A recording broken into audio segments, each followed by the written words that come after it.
네, 여러분 안녕하세요. 생방송 생생법률쇼 진행을 맡은 김유리입니다. 법과 친해지는 가장 좋은 방법 생생법률쇼. 오늘도 크고 작은 법률 문제로 어려움을 겪고 있는 여러분들을 위한 법률 상담은 물론이고요. 또 세상을 들썩이게 하는 법률적 이슈들을 풀어보는 시간 마련했으니까 끝까지 함께해 주시면 좋겠습니다. 법률과 관련해서 궁금한 내용 있으시거나 또 상담받고 싶다 하시는 분들은 상담 전화 02-557-8295번이나 저희 법률방송 홈페이지 또 이메일을 통해서 연락 주시면 됩니다. 각 분야의 전문 변호사가 무료로 성심성의껏 상담 도와드릴 테니까 편하게 연락 주시고요. 또 지금 이 방송은 유튜브 통해서도 방송되고 있습니다. 여러분 많이 시청해 주시고 유튜브를 통한 소통 창구도 열어두도록 하겠습니다. 네, 그럼 오늘 함께해 주실 변호사님 소개해 드릴게요. 법무법인 오페스의 송혜미 변호사 자리하셨습니다. 안녕하세요. 안녕하세요. 법률사무소 오페스의 송혜미 변호사입니다. 네, 오늘도 억울하고 답답한 분들에게 속 시원한 상담해 주시기를 기대해 보도록 하겠습니다. 네, 자 그러면 오늘 어떤 상담이 접수가 됐는지 미리 살펴볼까요? 동생만 받은 유산, 남편의 헤어진 전 여자친구, 저작권 침해 소송을 당했어요. 우울증 숨겨온 아내. 네, 이렇게 오늘도 다양한 사연들이 접수가 됐는데요. 어떤 해결책이 나올지 끝까지 함께해 주시면 좋겠습니다. 여러분은 지금 생생법률쇼를 시청하고 계십니다. 쉽사리 해결되지 않는 법률 문제를 끌어안고 있다면 지금 생생법률쇼와 함께 하시죠. 법률 고민이 해결되는 가장 쉬운 방법을 소개해 드릴게요. 첫째, 02-557-8295로 전화를 한다. 둘째, 법률방송 홈페이지에 접속해서 법률상담 게시판에 문의를 남긴다. 셋째, 지금 화면에 나오고 있는 이메일 주소로 사연과 연락처를 보낸다. 생생법률쇼가 자랑하는 각 분야의 전문 변호사가 여러분의 더부룩한 속을 뻥 뚫어드립니다. 속 시원한 스파클링 상담 프로그램 생생법률쇼. 지금 바로 전화 주세요.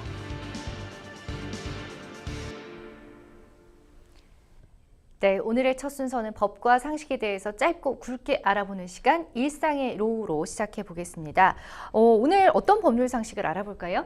네, 만약에 그저 몸이 아파서 입원을 한 것뿐인데 보험 사기로 의심을 받는다면 어떻게 될까요? 오늘은 억울하게 보험 사기로 몰렸을 때 대처 방법에 대해서 이야기를 나눠보도록 하겠습니다. 정말 진짜 아픈데 사기로 만약에 몰리게 된다면 정말 이것만큼 억울할 게 없을 것 같고요.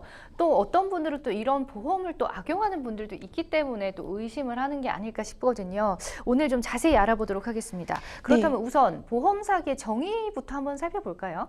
네, 보험 사기 행위란 보험 사고의 발생, 원인 또는 내용에 관하여 보험자를 기망해서 보험금을 추구하는 행위로 보험 사기 방지 특별법 제2조 1호에 규정을 하고 있습니다.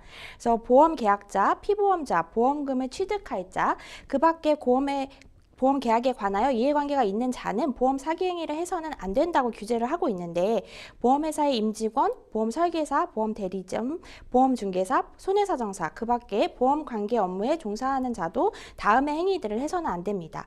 그 행위라는 것은 결국엔 고의로 보험 사고를 발생시키거나 발생하지 않은 보험 사고를 발생한 것처럼 조작해서 이제 보험금을 수령하는 행위나 발생한 보험 사고의 원인이나 시기 또는 내용을 조작하거나 피해 정도를 과장해서 보험금을 수령하는 행위들이 있습니다. 네, 그러면 이제 유형들을 좀 자세히 살펴보고자 하는데 어떤 유형들이 있는지 좀 따져보겠습니다. 네, 사기적인 보험 계약의 체결이나 보험 사고의 고의적 유발, 보험 사고의 위장 및 날조, 그리고 보험 사고의 과장으로 나눠볼 수 있는데요.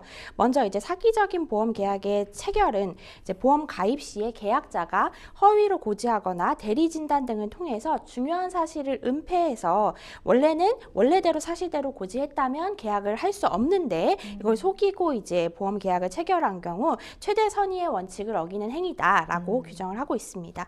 그리고 보험금을 받기 위해서 고의적으로 살인이나 자해를 조작해서 부당하게 보험금을 청구하는 행위 역시 처벌하고 있습니다. 그리고 보험 사고 자체를 위장하거나 날조해서 보험 사고 아닌 것을 보험 사고로 조작하는 등의 보상되지 않는 사고에서 이제 조작을 한다던가 그래서 부당하게 보험금을 청구 청구하는 행위나 보험 사고로 인해 입은 피해보다 더 많은 보험금을 받기 위해서 보험금을 가다 청구하는 행위, 이런 행위들을 규제하고 있습니다. 그렇군요. 아무래도 이제 사기라는 단어가 들어가다 보니 보험 사기가 적발됐을 경우에 앞서서 또 살인이나 뭐 자해 이런 좀 끔찍한 일들도 벌어질 수 있다고 했잖아요. 네. 그렇기 때문에 이제 처벌 수위가 좀 높은 걸로 알고 있는데 실제로 어떤가요? 네, 보험 사기 행위로 보험금을 취득하거나 제3자에게 보험금을 취득하게 한 자는 10년 이하의 징역 또는 5천만 원 이하의 벌금에 처해지고, 상습범 같은 경우에는 더 중하게 봐서 10년 이하의 징역 또는 5천만 원 이하의 벌금의 2분의 1까지 가중해서 처벌하게 됩니다.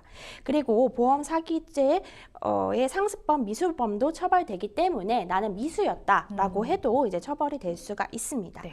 그리고 위에 범죄 행위들로 인해서 취득하거나 제3자로 하여금 취득하게 한 보험금의 가액이 5억 원 이상일 때는 구분에 따라서 가중처벌이 될 수 있고, 보험 사기 이득액 이하에 상당하는 벌금이 병과될 수도 있습니다.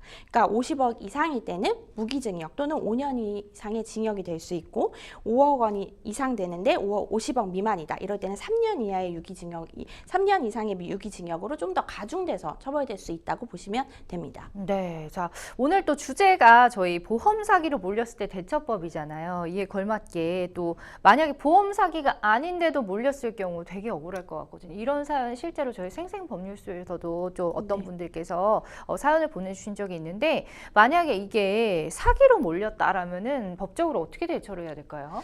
네, 아파서 입원한 것뿐인데 사실은 보험 사기로 몰려서 이제 보통 병원이 이제 걸리게 되면서 전부 다 이제 환자들까지 걸리게 되는 경우들이 많이 있거든요. 네. 그래서 이제 이럴 때 거대한 보험사랑 싸운다는 것 자체가 조금 승산이 없다고 보시거나, 아니면 병원도 저렇게 재판을 받고 있는데 그냥 합의를 하는 게 좋지 않을까라고 생각을 하시는 경우들이 있습니다. 예. 그래서 입원이 전혀 필요 없는 상황이라는 걸 알면서도 뭐 증상을 과장하거나 입원 후에 입원 일당 같은 거를 받았던 경우라면 이제 보험 사기가 될 수도 있는 경우들이 있습니다.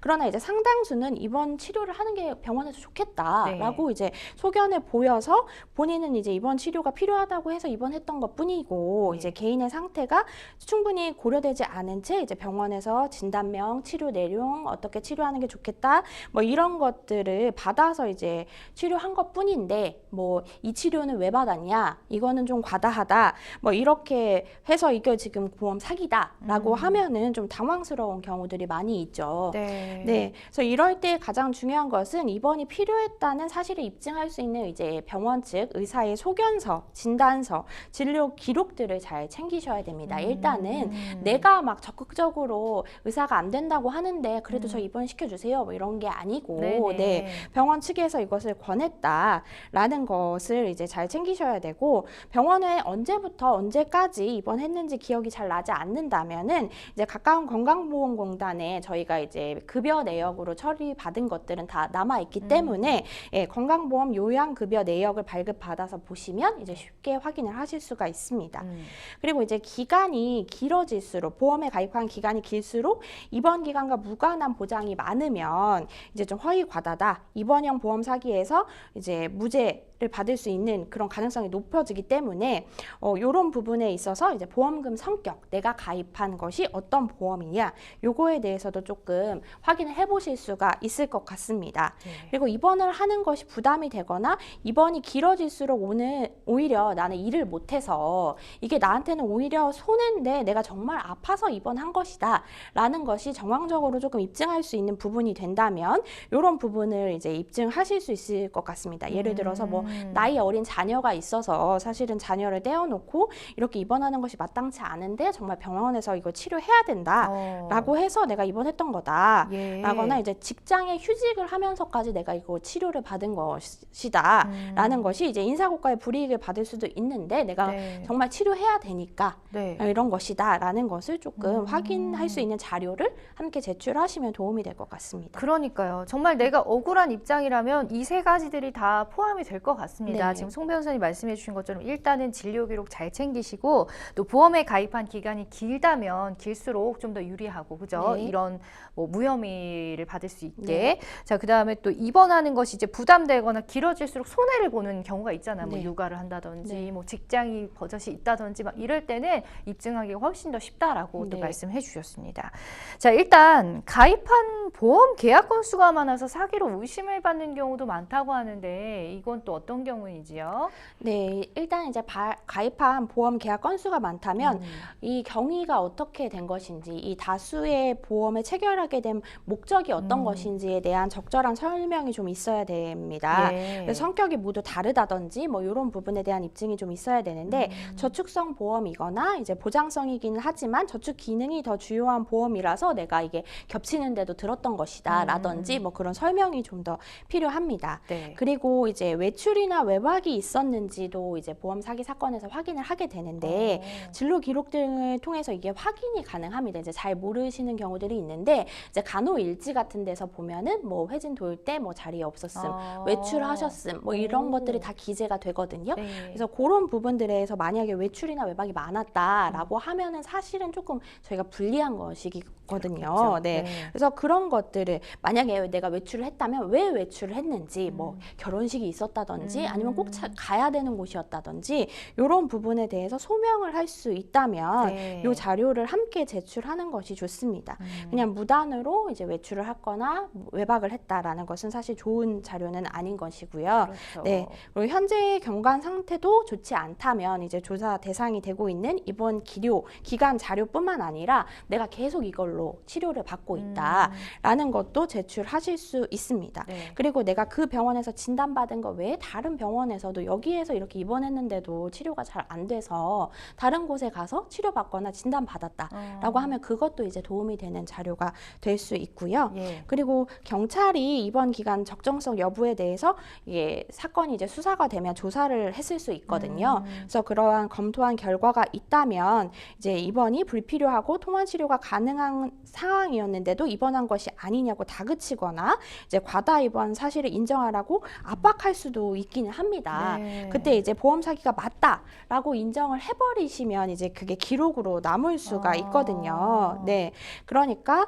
이제 이 부분에서 내가 진짜 아니다라고 할 때는 그런 이렇게 물어보거나 조사받는 상황이라도 정말 아니다. 이제 필요한 것들은 내가 자료를 제출하겠다. 추후에 마련해서 제출하겠다라고 이야기하시는 것이 더 낫습니다. 그렇군요. 사실 요즘에 뭐 보험 사기와 관련된 뉴스들이 너무 많아가지고 네. 많은 분들이 조금 더 타이트해진 것 같아요. 네. 이렇게 그 보험금을 지급하는 기준이 어쨌든 뭐 경찰이나 보험사나 뭐 법원에서 판단할 때 뭔가 상식 밖이라면은 사실 뭐 문제가 될 수 있겠지만 본인이 정말 아파서 치료를 받았다면 굳이 이런 일에 휘말릴까 싶기도 합니다. 이제 예. 네, 보험금 지급 청구를 하였는데 보험회사가 이제 실사를 나와서 충분히 심사를 한 다음에 보험금이 이제 지급이 되는 경우들이 있죠. 네네. 네, 그랬는데 이제 이렇게 지급이 된 후에 보험회사가 기망을 당하였다고 보험금 지급한 거를 다시 이제 뭔가 수사해달라 뭐라고 한다라고 했을 때는 이제 본인들이 이제 실사 나왔던 기록 같은 것도 사실 있을 거거든요. 예. 네. 그런데 아까 말씀드린 것처럼 이제 수사기관에 의뢰해가지고 어떤 병원이 이제 지속적으로 보험 사기를 한 것 같다라고 이제 해서 있게 되는 경우들이 더 많이 있거든요. 네. 그래서 그런 의뢰에 따라서 이제 일률적으로 됐다라고 하면은 어떤 패턴이 좀 있습니다. 그래서 그 패턴 때문에 모든 환자들도 그런 치료를 받은 내역이나 뭐 과다 입원한 경우가 있다면 이제 보험 사기로 다 보인다라고 하는 경우들이 있습니다. 근데 이때는 중요한 것은 이제 본인의 약관을 좀 살펴보셔야 됩니다. 예. 이게 약관이 계속 바뀌잖아요. 가입할 네. 때마다 변경이 되고 그래서 몇 년도에 나는 어떤 약관으로 가입했는지에 따라서 똑같은 상품인데도 나는 이게 보험 사기가 안 되는 약관을 가입하고 계시는 경우도 있거든요. 그렇군요. 네. 그래서 그런 사실을 이제 적극적으로 어필하시고 입증을 하는 걸 이제 내가 이 약관 나는 되는 사람이니까 가만히 있어도 수사기관이 알아서 확인해 주겠지라고 네. 생각하시면 그렇지는 않을 수 있거든요. 그래서 그 부분을 적극적으로 이제 어필하셔야 됩니다. 알겠습니다. 일단은 지금 뭐 제가 앞서 말씀드렸지만 이게 좀 보험 규정이 타이트해졌기 때문에 이런 일에 또 휘말릴 수 있어요. 간혹 정말 나는 결백하지만 그래서 말씀하신 것처럼 그 약관이 가입했을 때 어떤 식으로 되어 있었는지 그런 것들도 잘 살펴보시고요. 자, 이렇게 억울하게 몰렸을 때 대처 방법에 대해서 또 송 변호사님께서 잘 설명을 해주셨으니까 이것을 토대로 잘 해결해 주셨으면 좋겠습니다. 자, 부당한 일 겪었을 때 잘 활용하시면 좋을 것 같아요. 자, 지금부터는 생생법률쇼가 자랑하는 또 성심성의 무료 법률 상담 바로 이어가 보도록 하겠습니다. 전화가 연결돼 있다고 하네요. 여보세요? 여보세요? 네, 안녕하세요. 네, 안녕하세요. 예, 어떤 점이 또 답답해서 연락을 주셨을까요? 저는 장애인 자꾸 수급자인데요. 예, 어머니가 3월 1일날 돌아가셨어요. 예, 올해요. 예, 예. 아, 예, 그래갖고, 이 동생이 하나가 있는데, 동생이 네, 거기 부고장도 안 날라오고, 자기네끼리 그거 해결해버렸어요. 네, 근데 어머님이 돌아가시기 전에, 네, 다른 동네에서 살다가 그 집을 팔았어요. 네, 팔아가지고 조카한테 맡겼어요. 그 돈을 예, 맡겨가지고 한 2, 3년 전에 받아서 동생한테만 집을 사줬어요. 네. 저는 한 푼도 못 받고 아무것도 받지를 못했거든요. 네. 그래서 그걸 어떻게 해야 되는가 하고 상담을 드렸습니다. 아, 일단 알겠습니다. 올해 이제 3월에 어머님께서 돌아가셨고, 지금 그 이후에 지금 연락도 못 받으신 상태고, 또 예, 예. 전혀 뭐 유산과 관련해서 받은 게 없으신 거잖아요. 그죠? 예, 예. 어떻게 하면 여기에 대한 권리를 또 찾을 수 있을지 송 변호사님 바로 연결해 드리겠습니다. 예, 예. 예. 네, 안녕하세요. 저는 송혜미 변호사라고 합니다. 예, 안녕하세요. 네, 안녕하세요. 네, 일단 어머님 돌아가셔서 마음도 안 좋으실 텐데 지금 동생분과 이런 일이 있어서 참 유감입니다. 네, 지금 언제 이런 연락을 받지 못한다고 하셨는데 어떻게 알게 되셨을까요?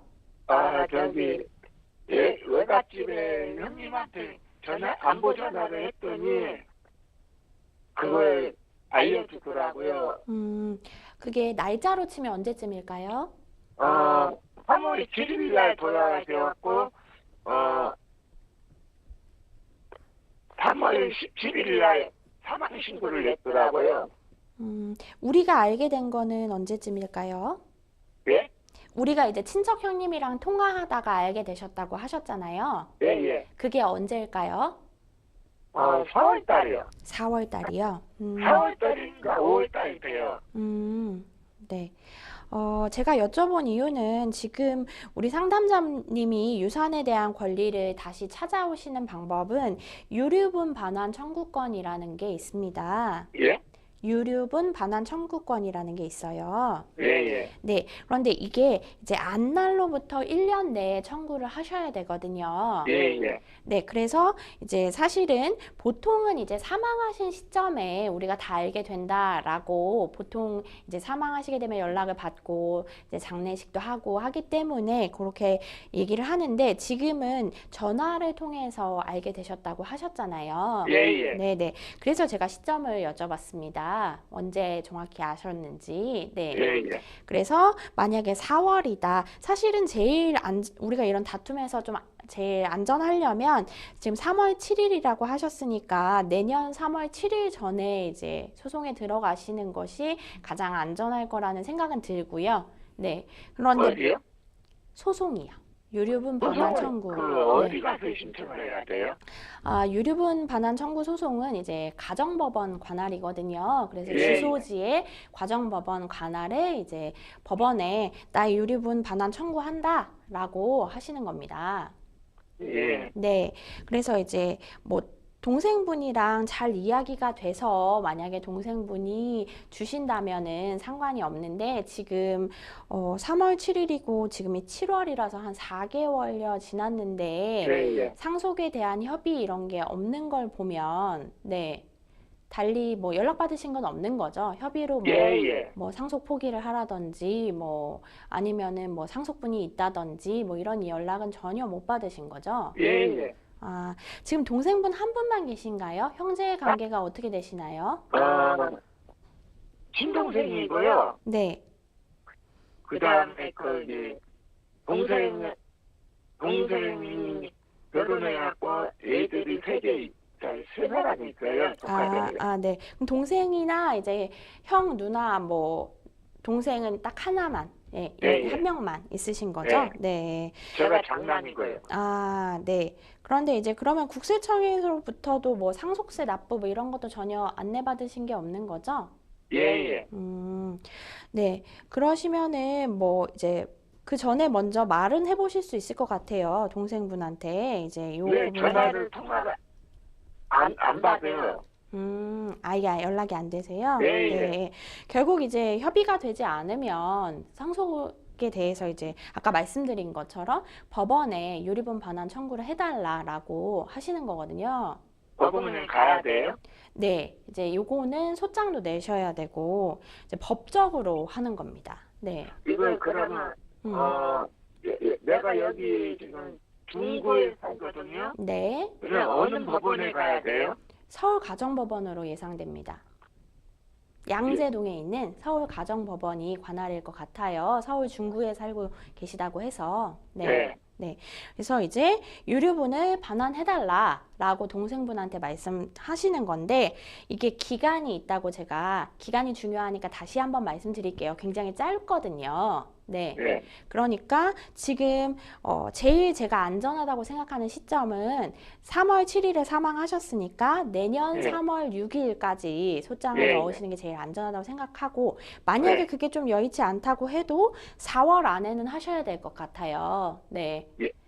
4월에 들으셨다고 하셨으니까, 네. 4월 안에는 하시는 게 좋을 것 같습니다. 1년 안에 신청을 하셔야 되고, 1년이 만약에 넘어가게 되면은, 이거는 이제 소멸시효가 완성돼서 청구를 못 하시는 거거든요. 네. 그래서 그렇게 되고, 이제 그러면은 동생이 아파트를 받았잖아요. 그럼 우리가 생각할 때 만약에 동생분 아파트가 임의적으로 제가 그냥 1억이다 라고 얘기를 해볼게요. 1억이 아니겠지만, 그냥 1억이다 라고 생각을 했을 때 이제 우리가 그럼 동생 한 명과 이제 상담자님만 있으니까 직계 비속이 자녀분이 그러니까 어머님의 자녀가 이렇게 두 분만 계신 거잖아요. 네. 그러면 이제 아버님은 이미 먼저 돌아가신 거죠? 네, 그러면 이제 두 분만 계시니까 그럼 1억이라고 쳤을 때 5천만 원 이렇게 받는 게 원래는 법정 상속분이잖아요. 두 분이 나눠서 그러면 이제 그 5천만 원을 전부 내가 유류분 반환 청구 소송을 해서 가져올 수 있냐 하면 그건 아니고요. 2,500만 원을 가져오실 수 있는 거예요. 그러니까 내가 받을 거의 반. 2,500만 원이요? 네, 1억이라고 쳤을 때는 4분의 1만 내가 가져올 수 있는 거죠. 네. 그래서 이제 그 동생분이 증여받으신 아파트가 만약에 뭐 3억이다. 그러면 3억의 4분의 1, 뭐 이렇게 생각하시면 될 것 같아요. 그러면은 그걸 만약에 저기 동생 앞으로 안 하고 재수씨 앞으로 했으면 어떻게 돼요? 그거는 이제 법적으로 어떻게 옮겨갔는지를 봐야 하거든요. 네. 그래서 어머님이 동생한테 증여한 다음에 동생분이 다시 글로 아내분한테로 명의를 이전한 건지 뭐 그런 부분들을 좀 살펴봐야 됩니다. 그리고 저기 한 가지만 더 여쭙겠습니다. 네네네. 우리가 저 공릉동에 임대아파트, 영구 임대아파트로 들어갔거든요. 네. 그거 이제 돈을 조카한테 맡기고요. 네. 근데 들어갔는데 그거 보증금이 지금 보니까 한 900만 조금 넘었어요. 네. 잔금이 보증금이 남아있더라고요. 네네. 거기서 지금 조카들이 생활하고 있어요. 네. 지 부모들은 저기 경기도에 친척에다가 살고요. 네. 그러면 내가 그걸 떠봤더니 가위사무소 가봤더니 네. 내가 장남이니까 그 사람들 명의로 아무것도 손댈 수 없다고 하던데요. 네, 지금 그분들이 살고 계시는 게 어떠한 경위로 살고 계시는지를 일단 확인을 해보셔야 되고요. 예. 일단은 세무적으로는 우리 상담자님이 장남이어서 상속세라든지 아니면 그런 어머님이 생전에 해두신 계약 체결에 관한 국가에서 주는 연락을 우리한테 주기는 하는데, 일단 혼자 단독 상속인이 아니시고 공동 상속인인 동생분이 계시기 때문에 어떠한 법적인 처분이나 뭐 그 900만 원을 빼오거나 이런 행위를 혼자 하실 수는 없어요. 예. 네, 공동 상속이랑 협의가 됐는지 뭐 그런 부분들을 확인을 하기 때문에 우리가 혼자 어떤 절차를, 저희가 그런 거 보통 처분행위라고 하는데 그런 행위를 하실 수는 없거든요. 이제 알아보실 수는 있는데, 네. 그렇기 때문에 그 부분에 대해서는 제가 생각할 때는, 미루어 짐작할 때는 이제 뭔가 동생분이랑 어머님이랑 조카분들이랑 살아생전에 이야기가 좀 있었을 것 같거든요. 어떤 계약 관계가 있을 수도 있고요. 거기에 살게 해주는 거에 대한 임대 기간 동안에 영구 임대 아파트에 살고 계셨으니까, 그러니까 그 부분을 일단 확인을 하셔야 되고, 지금 확인이 안 된 상태에서 이제 우리가 임의적으로 900만 원을 공동 상속인인 동생분의 동의 없이 움직일 수는 없어요. 그게 연락이 다 가거든요. 네. 저의 동의도 안 받고는 그걸 마음대로 할 수 없다 했는데요. 그거는 우리도 마찬가지고 상대방도 마찬가지예요. 네. 예. 그래서 이제 만약에 우리가 상속 포기를 해주고, 보통은 이제 만약에 어머님이 채무가 많으시다, 재산보다, 그럼 우리가 상속 포기를 하고 뭐 동생분이 한정 승인을 한다든지, 아니면 반대로 동생분이 포기를 하고 우리 상담자님이 한정 승인을 한다든지 라고 하면은, 그때부터는 이제 여기서 포기한 순간 남으신 한 분이 이제 단독인 상속자시니까 그 부분에 대해서 어떤 행위를 하실 수가 있지만, 지금 상태는 정리가 되지 않은 상태잖아요. 두 분 다. 예. 예. 그러니까 두 분 중에 누구 한 분이 어떤 거를 뭐 팔거나 뭐 어떻게 하거나 하실 수 있는 거는 없죠. 근데 네. 이게 9월 달이면 만기래요, 계약 날짜가. 네.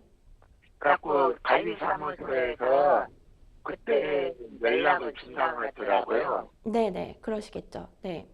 네, 근데 그때 연락이 오더라도 우리가 혼자서만 이제 이거를 수령할 수는 없을 거예요. 네.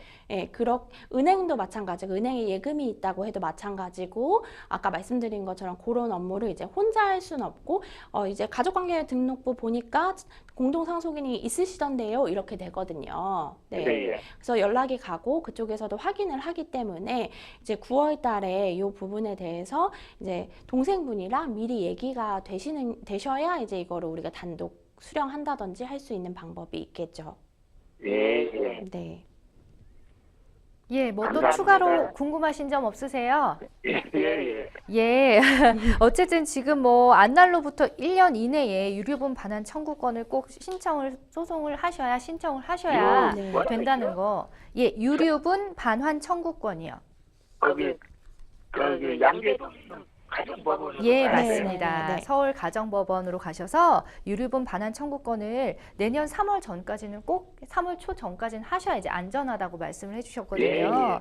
예, 그러니까 이 부분 뭐 또 복잡하게 생각하면 복잡하지만 또 의외로 간단하게 하실 수 있는 네. 부분이니까 네, 최대한 좀 빨리 해서 알아보셔서 네, 남은 그 유산 같은 것들 잘 협의가 되셨으면 좋겠습니다. 동생분이랑요. 감사합니다. 예, 감사합니다. 예.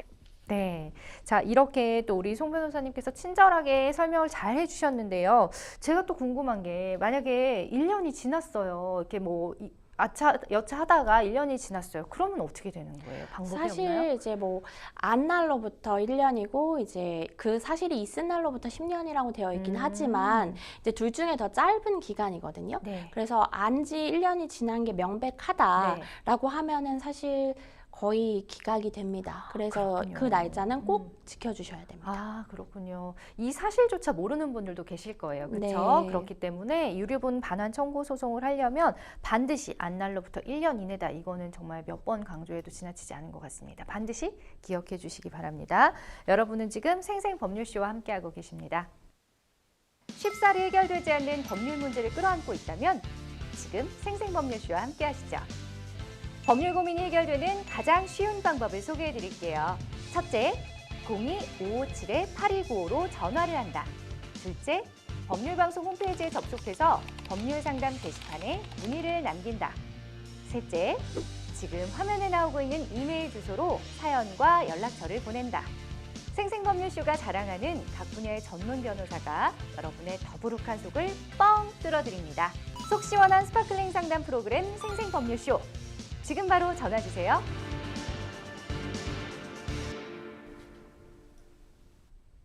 네, 이번에는 법률방송 이메일을 통해서 들어온 여러분의 고민 해결해 보겠습니다. 작년 가을에 결혼했습니다. 아직 아이는 없고 신혼생활을 즐기고 있는데요. 요즘 남편과 계속 싸웁니다. 바로 남편의 전 여자친구 때문이에요. 5년 전에 헤어진 걸로 알고 있고 그 여자친구가 유학을 가면서 헤어졌다고 했습니다. 근데 2달 전부터 남편에게 자꾸 연락을 하더라고요. 결혼한 걸 알면서도 문자 보내고 전화하고 연락을 멈추지 않아요. 남편이 회사 앞으로 찾아가서 연락하지 말라고 얘기를 했다는데 소용이 없습니다. 얼마 전에는 저희 집 앞에서 저와 마주친 적도 있는데요. 저에게 남편을 못 잊었다느니 자신과 동거를 한 사이라느니 얘기를 해서 저와 언성을 높인 적도 있습니다. 너무 스트레스 받아서 힘든데요. 스토킹으로 신고를 해도 될까요? 라는 사연을 보내주셨는데 제가 사연을 읽으면서도 감정이입이 돼서 이분께 부들부들합니다. 아주 네. 화가 나는데요. 왜 네. 그러실까나. 자, 이렇게 전 연인에게 계속 연락을 하는 것도 스토킹에 해당이 돼요. 법적으로는 어때요? 네, 그렇죠. 이렇게 동의하지 않는 연락을 계속 하는 행위에 대해서는 스토킹으로 볼 수 있을 것 같습니다.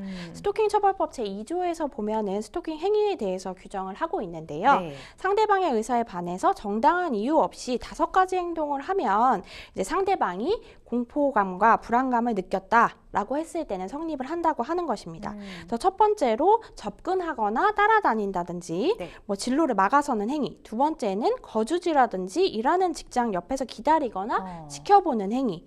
그리고 정보통신망, 뭐 문자, 뭐 카카오톡 뭐 이런 것들 다 해당되겠죠. 네. 그래서 이런 거를 통해서 어떠한 음향이나 부호 그리고 글을 전달시키는 행위 그리고 내가 찾아가지 않았다고 하더라도 다른 사람, 제3자를 통해서 뭔가 물건이라든지 이런 것을 도달하게 하는 행위 전부 다 이제 스토킹 처벌법에 따른 스토킹 행위입니다. 야, 이 물건을 제3자를 통해서 도달하게 하는 행위. 예전에 뭐 네. 내가 받았던 선물을 네, 미련을 남기면서 보낸다. 막 이런 것도 스토킹에 해당된다는 네, 거예요. 그렇죠. 그런 것. 그렇군요. 자, 함부로 그렇게 물건 돌려주면 안 될 것 같아요. 그냥 내가 알아서 처리해야 될 것 같은데. 네. 자, 어쨌든 뭐 연락은 물론이고요. 거절해도 지속적으로 연락하고 집 앞으로 찾아오고 이런 경우 모두 다 스토킹에 해당된다는 말씀 해주셨는데 그러면 스토킹 처벌법의 기준 그리고 처벌 수위는 어떻게 되는지도 궁금합니다. 네, 처벌에 대해서는 이제 스토킹 처벌법이 이제 제정되면서 이제 강하게 처벌하고 있죠. 그래서 3년 이하의 징역이나 3천만 원 이하의 벌금,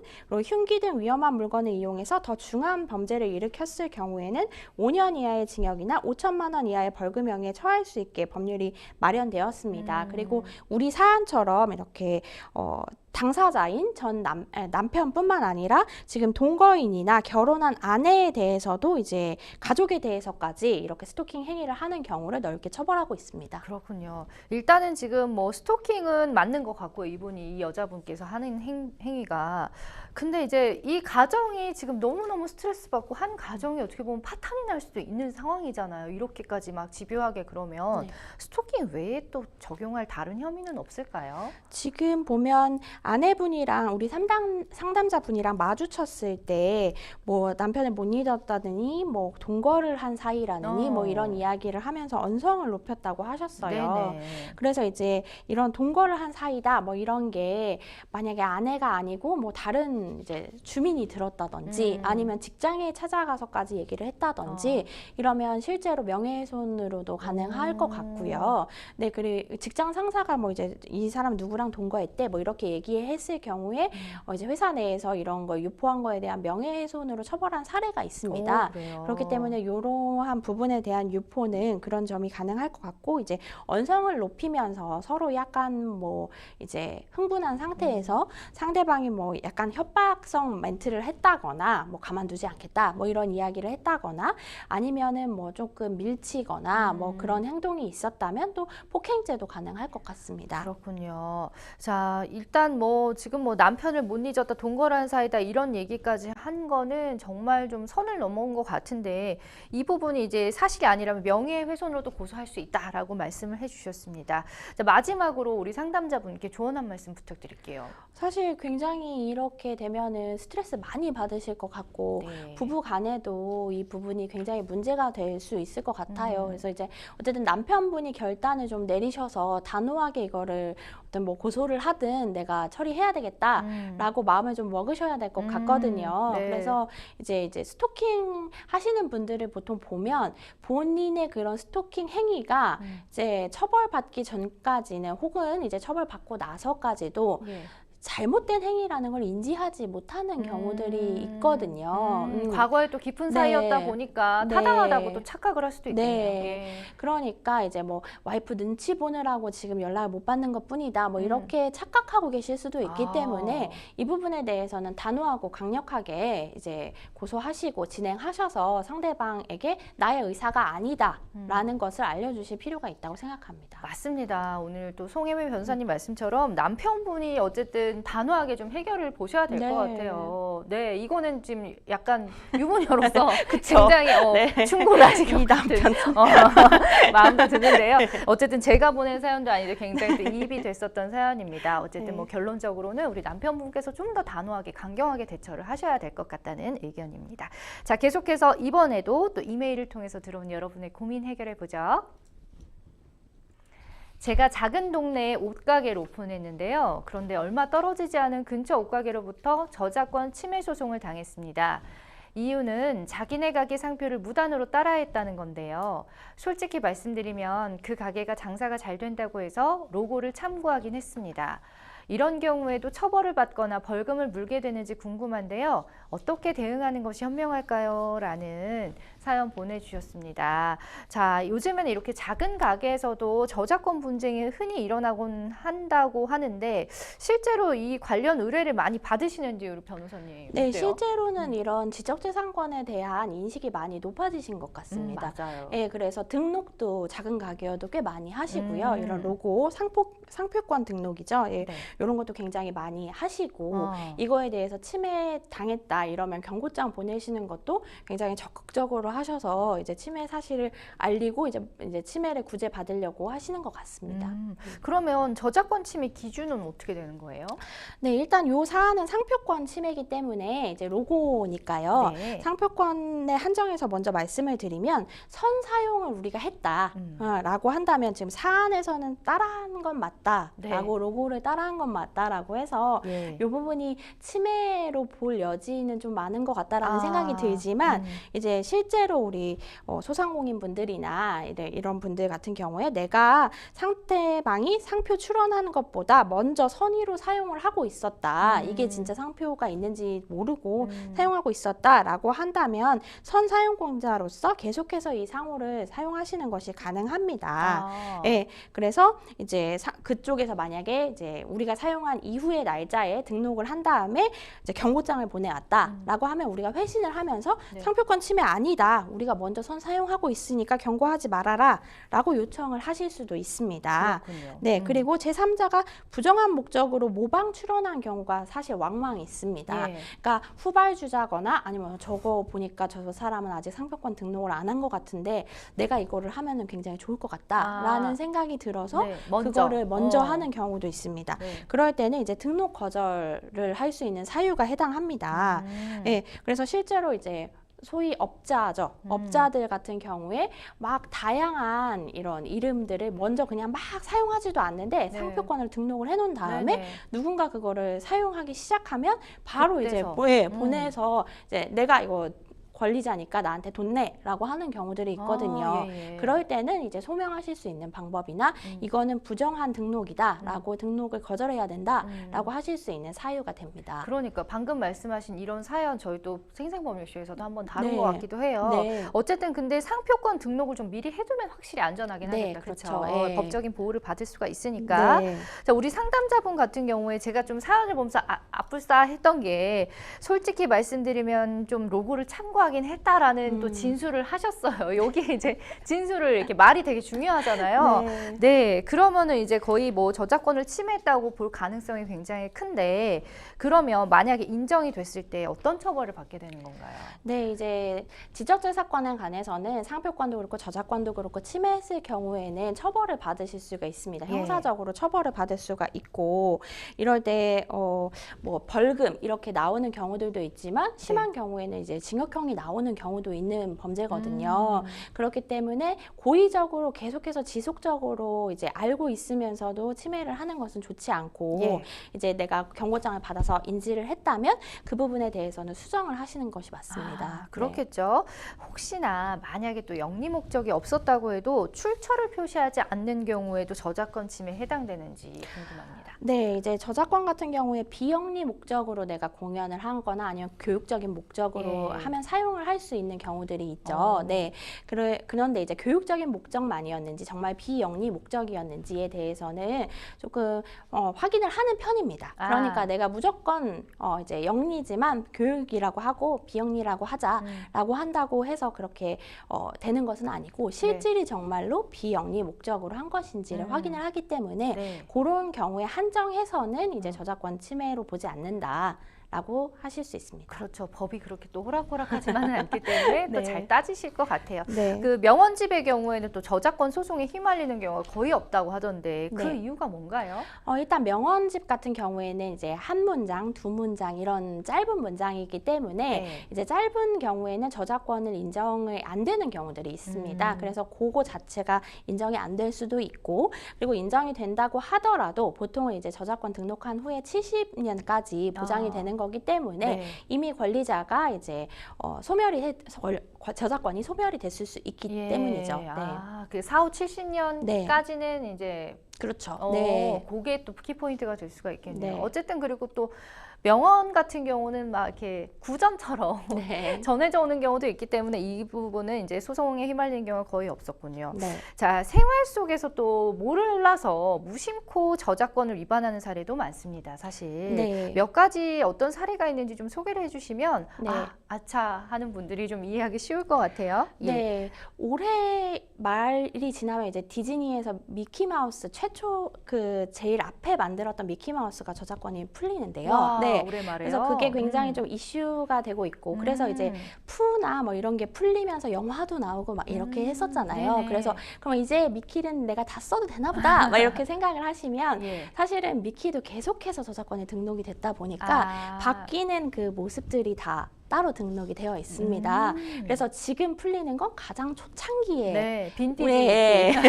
우리가 지금 알고 있는 그 디즈니에 갔을 때 그 미키 마우스가 아니거든요. 예. 예, 그러니까 이제 풀리니까 나 막 써야지라고 막 티셔츠 만들고 이러면은 예, 철컹철컹 하실 수 아하. 있으니까요. 네, 연락 올 수 있으니까 그 부분은 이제 다 각각 등록되는 것이다라는 것을 이제 확인을 하셔야 되고요. 네. 그리고 이제 영화나 이런 것도 저작권 관련해서 요즘에는 많이 짤 만드시잖아요. 예. 그래서 이제 그런 거 올리는 거 보고 이제 리뷰 다 올리니까 나도 한번 올려봐야 되겠다라고 해서 올리시면 저작권에 또 문제가 될 수 있습니다. 실제로 그런 거에 적극적으로 대처하는 업체들도 있기 때문에 그건 이제 저작권 가진 사람이 이거를 그냥 홍보가 잘 되니까 라고 두고 있거나 아니면 얘기가 돼서 올리는 리뷰이거나 할 수 있거든요. 그러니까 그거는 한번 확인을 하시고 리뷰를 올려셔야 됩니다. 맞습니다. 실컷 써놓고 이제 정성스럽게 써놨는데 이제 저작권에 걸리면은 네. 억울하고 네. 또 법적으로 휘말릴 수가 있기 네. 때문에 일단 작성하기 전에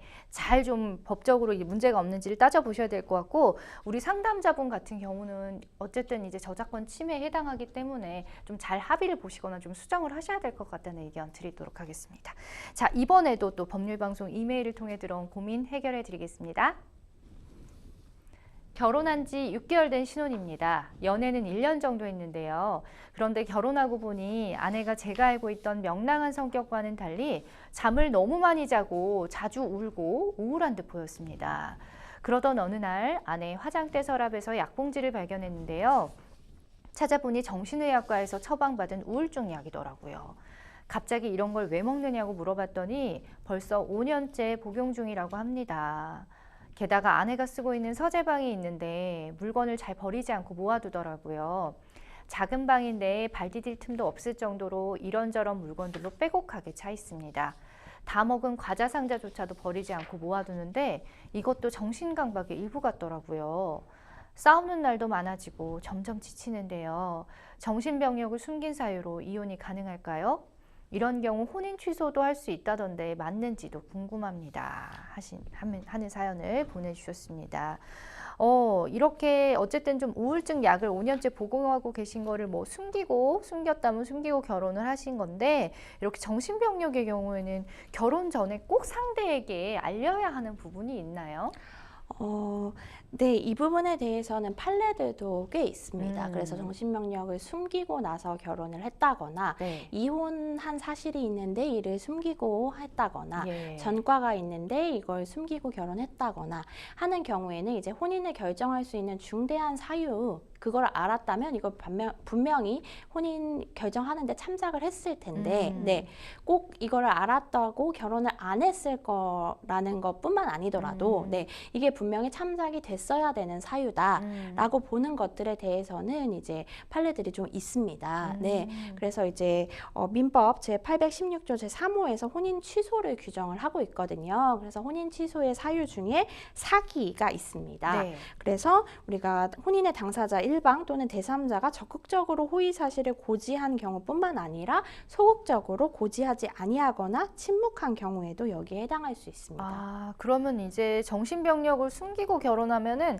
사기에 해당해서 혼인 취소 사유가 될 수 있다는 말씀이신가요? 네, 이걸로 인해서 이제 혼인 생활에 영향이 크고 이제 착오로 인해서 일반적으로 사회생활 관계에 비추어 봤을 때 그러한 사실을 알았더라면 혼인을 하지 않았을 거라고 인정이 된다라고 볼 수 있는 경우겠죠. 알겠습니다. 일단 우리 또 사연자분께서는 그 혼인 취소를 아시는 거 보니까 어느 정도 좀 조사를 하신 것 같은데요. 그 이혼과는 어떤 점이 다른 건가요, 혼인 취소가? 네, 이제 이혼은 혼인을 완전히 돌리는 것은 아니기 때문에요. 예. 네, 이혼은 이제 우리가 정한 법적인 사유들이 있죠. 네, 그래서 예를 들어서 이게 미리 알린 거가 아니다 이런 사유가 아니라 네. 혼인 관계 중에 이제 정신병력이 생겼다라고 네. 하면은 그것만으로는 저희가 이혼이 되기 어렵다라고 말씀을 드리거든요. 그러니까 혼인 기간 중에 아프게 된 것만으로 이혼이 된다는 건 좀 너무 가혹하잖아요. 예, 네. 그렇죠. 그래서 그런 경우에는 그거 단독으로만 이혼하기는 어렵지만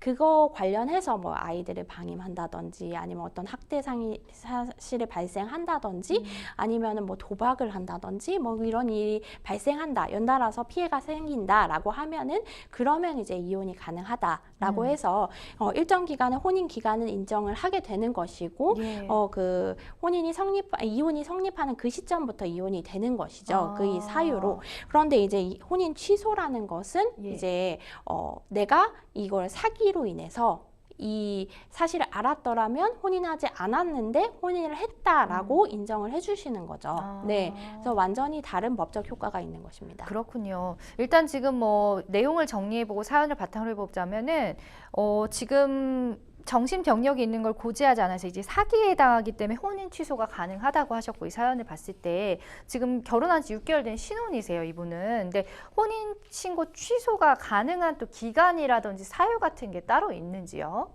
네, 사실은 원칙적으로는 요게 가능하지 않다고 원칙을 두고는 있습니다. 네, 그래서 이제 취소나 무효일 경우에만 이게 가능하기 때문에 네. 요 부분은 이제 이혼이랑은 다르게 기재가 되는 거죠. 네, 그래서 요 부분에 대해서는 나의 잘못이 아니다라는 부분이 기재가 되는 거기 때문에 이거는 이혼과는 다른 기재고 다른 사유다라는 것을 당연히 상담자분은 그게 표기가 되기를 원하시겠죠. 그렇겠죠. 네. 자, 그러면 혼인 취소 소송을 할 때 어떤 것들을 좀 주의해야 될까요? 유의사항들. 네, 아까 말씀드린 것처럼 이제 법원은 기본적으로는 이혼을 하는 것 외에 무효나 이제 취소를 다투는 것에 대해서는 예외적으로만 보고 있습니다. 네. 그래서 아까 말씀드렸던 것처럼 그러한 사실을 알았더라면 혼인을 하지 않았을 정도 라고 보아야 되거든요. 그래서 단순히 그냥 약간의 이제 약 먹으면 일상생활이 모두 가능하고 혼인 생활이나 사회생활도 유지할 수 있는 정도의 정신병이었다. 그리고 발병한 지 얼마 되지 않았다라는 사유라면은 사실은 상담자분, 배우자분이 좀 유리할 수도 있고요. 그래서 이제 뭐 기간이라든지 그다음에 지금의 그 병의 정도라든지 그다음에 병증이라고 저희가 보통 얘기를 하죠. 네. 그래서 병으로 인해 나타나는 증상들이 어떤 것들이 있는지, 그래서 이제 사연 적어주신 걸로 봤을 때는 일상생활이 조금 불가능하다고 보이는 점들이 있는데 그런 부분들에 대한 증빙이라든지 이런 네. 것들이 필요할 것 같습니다. 그렇죠. 일단 또 상대방 입장도 들어봐야 되기 때문에 네. 두 분이 제일 좋은 건 잘 좀 합의를 해보시는 네. 게 좋을 것 같고요. 그게 안 된다면 이제 혼인 취소 소송까지도 같이 알아보시는 게 좋을 것 같습니다. 자, 생생법률쇼 많은 분들의 상담 전화가 걸려오고 있는데요. 참여 방법 다시 한번 알려드릴게요. 저희 법률방송 이메일 그리고 홈페이지 또 상담 전화 0257-8295번 자막 나가고 있죠. 여기를 통해 연락 주시면 저희 바로 상담 도와드리도록 하겠습니다. 오늘은 송혜미 변호사와 함께했습니다. 고맙습니다. 감사합니다. 네, 오늘 준비한 순서 여기까지입니다. 여러분 시청해 주셔서 고맙습니다.